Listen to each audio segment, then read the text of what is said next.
Assalamualaikum Bu Murni, apa kabar? Apa yang Waalaikum bisa saya bantu, Bu? Waalaikumsalam warahmatullahi wabarakatuh. Alhamdulillah Pak, kabar baik. Saya ada sedikit permasalahan ini Pak, mudah-mudahan Bapak bisa bantu saya Pak. Baik Ibu, mudah-mudahan bisa Bu ya. Iya Apakah Pak. yang bisa saya bantu atau tujuan hari percakapan kita kali ini menurut Ibu apa yang akan Ibu utarakan untuk percakapan kali ini? Adapun tujuannya percakapan pada kali ini adalah Pak terkait permasalahan saya Pak. Karena, di siswa saya itu Pak, ada yang belum bisa sholat Pak. Itu permasalahan yang mengganggu pikiran saya Pak. Baik Bu, eh, menurut Ibu siswa yang belum bisa sholat itu seperti apa menurut Bu Murni sendiri? Kalau menurut saya siswa yang, tidak bisa sholat itu Pak, siswa yang belum hafal bacaan sholatnya Pak.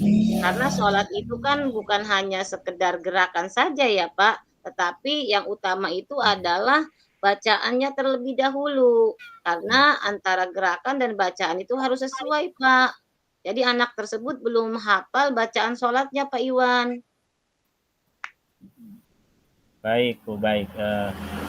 Jadi apakah menurut Bu Murni selama ini yang sudah Ibu Murni lakukan agar anak itu bisa bacaan sholat, apakah sudah efektif Bu? Dibilang efektif belum Pak ya. Saya tuh sebenarnya sudah membuat program Pak. Program setoran, bacaan, hafalan sholat. Nah, yang dilaksanakan ketika jam istirahat, Pak.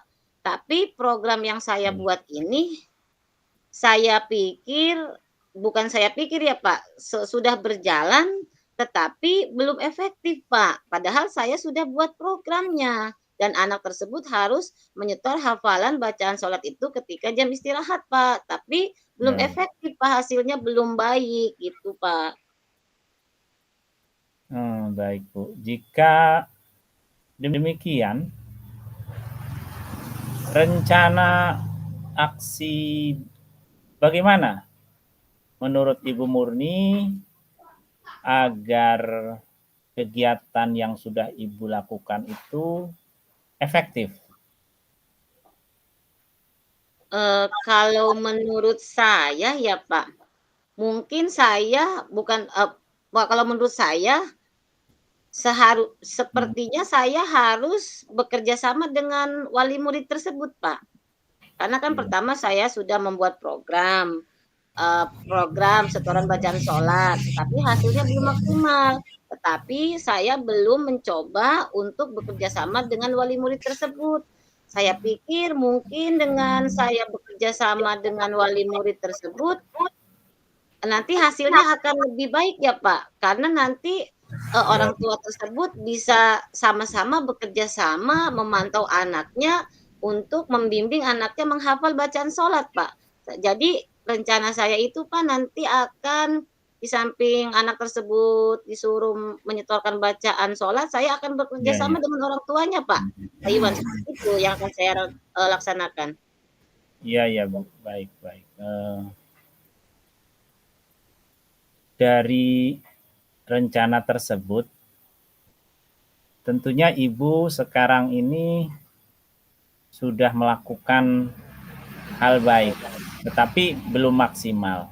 Nah, kira-kira kalau saya berikan angka rentang saat ini, angka 1 sampai dengan 10, posisi Ibu saat ini di angka berapa dan targetnya nanti Ibu ke depan berubah ke angka berapa, Ibu? Kalau diibaratkan dengan rentang angka antara angka 1 sampai 10, posisi saya saat ini berada di angka 6, Pak. Iya, iya. Kenapa? Hmm, Karena yaitu, anak tersebut sudah saya berikan program setoran bacaan sholat, iya, iya. tetapi ketika waktu menyetorkan, anak tersebut masih saja belum hafal. Padahal saya sudah mengemas baik, membuat jadwal, Iya, iya. sesuai anak tersebut menghafal sesuai jadwal, tidak sekaligus dihafalkan, Pak. Iya, Ada, tahapan-tahapan sesuai menghafal sesuai, tahapan atau jadwal yang saya buat, tetapi hasilnya belum begitu baik, Pak. Jadi posisi saya saat ini masih di rentang angka 6, 6. tetapi saya, eee, Ya, akan menaikkan rentang tersebut ke angka 8, Pak. baik, baik. Karena tadi saya akan bekerja sama dengan wali murid, dan di samping itu juga, saya Mhm. juga akan bekerja sama dengan wali kelas. Oh, Satu, bekerja sama dengan wali murid, biar sama-sama memantau, iya, iya. anaknya dalam menghafal bacaan sholat. Mhm. Kedua, saya bekerja sama dengan wali kelasnya, dan Mhm. ketiga juga saya harus lebih semangat lagi, lebih giat lagi untuk, Mhm, mhm. untuk mendengarkan anak tersebut menyetorkan hafalan sholatnya. Jadi rentang yang akan saya tuju di angka 8. Dengan, rencana yang akan saya lakukan, insya Allah ke depan akan mencapai angka 8 tersebut, Pak. Akan lebih baik, seperti itu, Pak. Baik, baik, Bu. Jadi menurut Ibu, angka yang ideal menurut Ibu yang akan dilanjutkan adalah di angka level 8 ya, Bu, ya? Betul, Yang saya Pak, tahu. di Nah, angka 8. tadi bahwa wali murid akan dilibatkan dan juga wali kelas. Selain itu, ada lagi kah, Bu? Selain itu, Pak, untuk menunjang anak ini biar hafal bacaan sholatnya, kan yang sudah saya bilang tadi, Pak, ya, saya tadi awalnya cuman anak itu ketika jam istirahat menyetorkan hafalan bacaan sholat. Karena tidak diketahui Iya, iya, sama wali kelas dan orang tuanya, si iya, anak tersebut kan kurang semangat, Pak, dalam menghafalnya. Jadi, betul. saya Mhm. pikir kalau yang tindakan awal itu kurang efektif. Iya. Makanya saya bekerja sama dengan orang Mhm. tua, dengan wali murid. Nah, dengan Iya, iya. adanya kerjasama ini, saya yakin saya bisa mencapai angka 8 tersebut, Pak.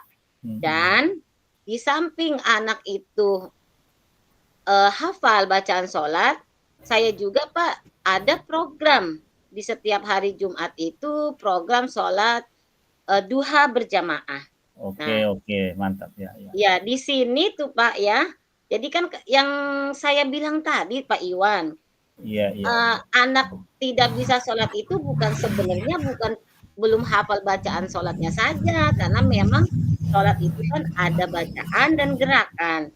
Antara Iya, gerakan dengan bacaan itu kan harus sesuai. Jadi untuk melatih anak tersebut biar baik, biar bisa sholat, di samping anak tersebut menyetorkan bacaan hafalan sholatnya, saya mhm. juga bisa bimbing anak, ketika di kegiatan sholat duha. Jadi ketika sholat duha itu sudah dilaksanakan, ada semacam, refleksi apa, timbal balik nanti, mencontohkan gerakan-gerakan yang benar itu seperti apa. Jadi ada model di depan untuk menyontohkan Oh, ke teman-teman yang lainnya, seperti itu, Pak. Jadi di samping hafalannya bagus dan gerakannya juga bagus gitu, Pak Iwan, itu. Jadi saya rencana itu akan menaikkan dari level 6 ke level 8 gitu, Pak, rentang 8. nah, kapan rencana yang sudah Ibu susun itu akan dilakukan oleh Ibu Murni? Rencana yang akan saya lakukan itu, Pak, setelah saya mengidentifikasi, mengadakan, maksudnya asesmen awal ya Pak, rentang 8. Nah, kapan rencana yang sudah Ibu susun itu akan dilakukan oleh Ibu Murni? Rencana yang akan saya lakukan itu Pak, setelah saya mengidentifikasi, mengadakan maksudnya asesmen awal ya Pak, setelah saya mengetahui bahwa anak itu tidak hafal, tidak bisa sholat, terutama bacaan sholatnya belum hafal, saya segera mungkin mengadakan untuk program tersebut Pak. Jadi secepatnya saya esokan harinya saya membuat program, membuat jadwal, setoran-setoran hafalan sholat yang harus anak itu setorkan kepada saya ketika jam istirahat. Jadi ketika saya sudah mengetahui bahwa anak itu tidak bisa sholat, saya langsung membimbing anak tersebut di saat jam istirahat tersebut, Pak Iwan. Baik, baik. Kira-kira jangka waktu berapa agar anak itu bisa bacaan sholat, bisa gerakan sholat? Menurut Bu Murni, kira-kira waktunya yang diperlukan? Menghafal itu butuh daya nalar yang tinggi ya Pak. Saya rentangkan waktunya itu antara 6 bulan sampai 1 tahun Pak. Yeah. 1 semester atau 2 semester. Nah, insya Allah di rentang 6 bulan sampai 1 tahun ini, anak tersebut sudah mampu, sudah hafal bacaan sholat dan juga gerakannya sudah tepat lah Pak, antara gerakan dan bacaannya sudah sesuai. Nah, karena memang bacaan sholat itu Pak ya, memang tidak banyak. Tetapi bagi anak SD Pak, khususnya yang saya hadapi itu, menghafal bacaan sholat itu meskipun tidak banyak itu terkadang lama Pak untuk menghafalnya. Apalagi ketika yang panjang, doa iftitah, doa kunut. Jadi saya targetkan anak itu hafal itu di rentang waktu 6 bulan sampai 1 tahun atau 1 semester sampai 2 semester seperti itu Pak Iwan.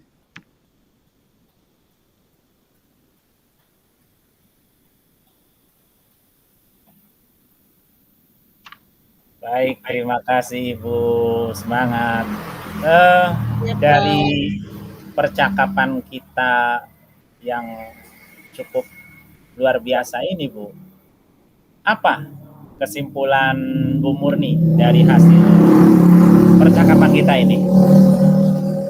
Kesimpulannya itu adalah Pak begini, untuk menciptakan pembelajaran itu yang berpihak pada murid, agar anak tersebut bisa sholat, 1, saya membuat program bacaan sholat, yang mana anak tersebut setiap jam istirahat harus menyetorkan bacaan sholat tersebut kepada saya.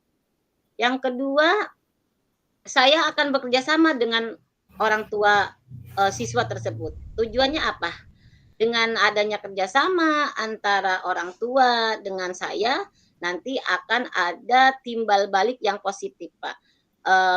Adanya kerjasama yang baik nanti bisa menghasilkan tujuan yang baik gitu Pak. Jadi bisa saling mengontrol, orang tua bisa mengontrol anaknya, bisa meningkatkan motivasi belajar anaknya, dan saya juga sebagai guru bisa sama-sama bekerja sama membimbing anak tersebut agar hafal bacaan sholatnya Pak. Begitu juga dengan wali kelas Pak. Terkadang saya juga bekerja sama dengan wali kelas. Terkadang saya menyita waktu sebentar seperti itu gitu Pak. Ada waktu-waktu misalkan ada urgen, ada waktu yang kesita 5 menit atau 2 menit gitu ketika jam berbunyi anak tersebut masih menghafal. Nah, kalau wali kelas sudah tahu kan, wali kelas juga memaklumi Pak, seperti itu. Ya, ya. Baik Bu, sudah hampir akhir nih Bu ya percakapan kita. Kira-kira rencana Bu Murni yang ke depan yang paling segera Ibu laksanakan apa kira-kira Bu? Yang paling cepat dalam waktu ke depan ini? Saya, rencana yang akan saya lakukan adalah Pak, saya selalu membimbing anak tersebut, memotivasi anak tersebut. Saya giat, rajin, saya semangat untuk, mendengarkan, eee, meluangkan waktu anak tersebut untuk menghafal setoran bacaan sholat tersebut ketika jam istirahat. Karena biasanya Pak, kalau hanya, eee, maka dari itu, rencana yang ke depan yang akan saya lakukan adalah saya akan lebih semangat lagi membimbing anak murid saya yang belum bisa hafal bacaan sholat, sehingga secepatnya anak tersebut bisa hafal dan bisa sholat. Seperti itu Pak Iwan. Ya, terima kasih Bu Murni. Sama Percakapan kita untuk kali sama-sama ini Pak Iwan. berakhir Bu Murni ya. Iya Pak, terima Semoga kasih apa juga yang Mas. Ibu cita-citakan terlaksana. Amin. Terima kasih juga Pak sudah, Ya, mencerahkan saya Pak dalam permasalahan ini. baik Bu. Terima kasih Bu. Assalamualaikum Sama-sama Pak. warahmatullahi wabarakatuh. Waalaikumsalam warahmatullahi wabarakatuh.